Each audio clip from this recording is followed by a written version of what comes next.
যে প্রশ্নটি এসছে যে এটি সত্য যে টিবেটে প্র্যাকটিক্যাল নিয়ে সেটা নিয়ে আমাদের অবশ্যই একটা দুশ্চিন্তা তো আছেই, তবে 2 মাস ক্লাস না করলে 1 বছর পিছিয়ে যায়, সেটা বোধহয় 2 মাস ক্লাস না করলে 2 মাসই পিছাবে। তো আমরা চাই না যে একটুও পিছাক, কিন্তু এটাই সত্য যে টিবেটের তারা অনেকখানি তাদের যেহেতু এই এতগুলো মাস প্রায় 8 মাস 9 মাস হয়ে যাচ্ছে তারা ক্লাস করতে পারছে না, তো সেক্ষেত্রে তাদের তো একটা বড় অসুবিধার বিষয় আছেই।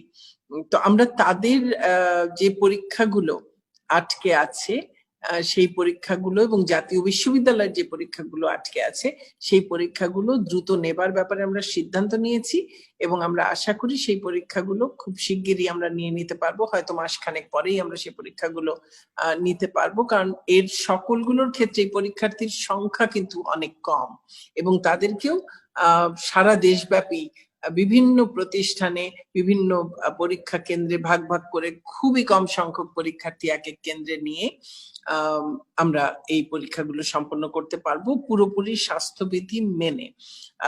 কাজেই আমি যারা পলিটেকনিকের ছাত্র আছেন, যারা আমাদের টিবেটের বিভিন্ন পর্যায়ের ছাত্রছাত্রীরা আছেন যাদের পরীক্ষা বন্ধ হয়েছিল, অনেকগুলো পরীক্ষা দিয়েছিলেন, কিছু বাকি ছিল, এবং জাতীয় বিশ্ববিদ্যালয়েরও 4র্থ বর্ষের যাদের কিছু পরীক্ষা বাকি ছিল সেই পরীক্ষাগুলো খুব শিগগিরই আমরা নিয়ে নিতে পারবো ইনশাল্লাহ। কাজেই সকল শিক্ষার্থীকে বলছি আপনারা আপনাদের প্রস্তুতি গ্রহণ করুন, মাসখানেক পরেই হয়তো আপনাদের এই পরীক্ষাগুলো হয়ে যাবে ইনশাল্লাহ।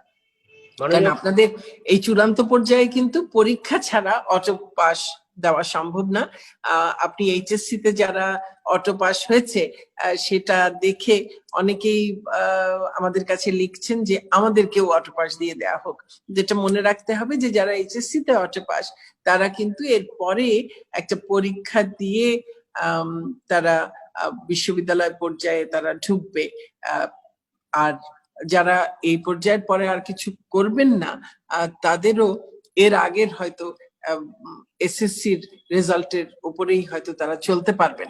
কিন্তু আপনারা যারা এই স্নাতক পর্যায়ের আছেন বা সমমান পর্যায়ের তাদের ক্ষেত্রে তাদের কিন্তু হয়তো একটা বিরাট অংশই এখানেই শেষ করে আপনারা কর্মজীবনে প্রবেশ করবেন।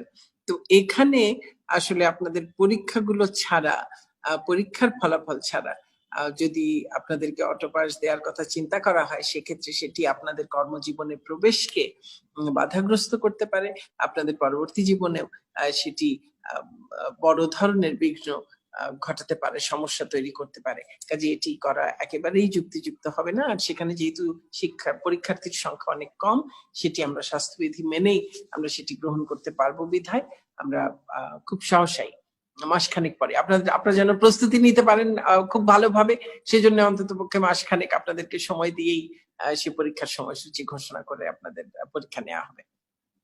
জি, অনেক অনেক ধন্যবাদ মাননীয় মন্ত্রী মহোদয়। এখন প্রশ্ন করার জন্য অনুরোধ করছি